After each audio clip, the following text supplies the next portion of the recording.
आज हम सीखेंगे ऐसा इंग्लिश फ्रेज़ जो कि मल्टीपल मीनिंग्स में मुख्तलिफ सेंटेंसेस में इस्तेमाल किया जा सकता है। तो आइए अपनी इंग्लिश को आसानी से सीखने के लिए स्टार्ट करते हैं आज का लेसन।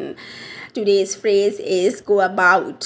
गो अबाउट जैसा कि मैंने कहा कि ये मुख्तलिफ मीनिंग्स में इस्तेमाल हो सकता है। तो सबसे पहला जो इसका मीनिंग हम लेंगे वो है अप्रोच और मेथड, यानी किसी हल या बेहतरी की तरफ जाना। To approach or tackle a task, problem or a situation in a particular way.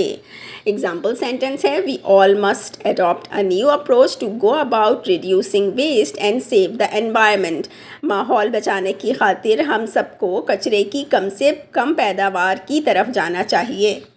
Go about के जो दूसरे मीनिंग्स हैं वो हैं टू मूव अराउंड और सर्कुलेट। अच्छा, अब इन दो मायनों में से भी दो मीनिंग्स निकल रहे हैं, एक है लिटरल मीनिंग और दूसरा है इडियोमैटिक मीनिंग। तो लिटरल मीनिंग में सबसे पहले है किसी जगह जाना, किसी मकाम के गिर्द घूमते फिरते रहना या बार बार आस पास आते जाते रहना। To move around a place, to circulate among people. इसको सेंटेंस एग्जाम्पल में कैसे लेंगे? She went about the reception area greeting guest. वो मेहमानों को खुशामदीद कहने के लिए बार बार उनके पास आती जाती रही। Go about. अब मूव अराउंड या सर्कुलेट को दूसरे मायनों में हम इस्तेमाल करेंगे इडियोमैटिक वे में, जैसे गर्दिश करना, खासकर खबर या अफवाह का। सर्कुलेटिंग और स्प्रेडिंग रूमर्स, न्यूज़ एट्सेट्रा।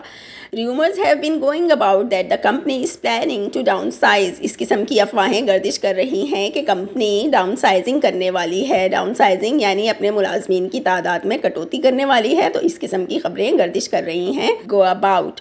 अब आ जाते हैं गो अबाउट की तीसरे मीनिंग्स की तरफ, जो कि है टू रिज्यूम एन एक्टिविटी। सरगर्मी या काम को दोबारा बहाल कर लेना। तो इसके जो मीनिंग्स हैं एग्जाम्पल में हमें वाज़े हो जाएंगे। After removing the interruption they went about their work as usual. काम में खलल दूर हो जाने के बाद वो लोग दोबारा अपने अपने कामों में लग गए। If you like today's video, please follow for more on English learning with Shumail.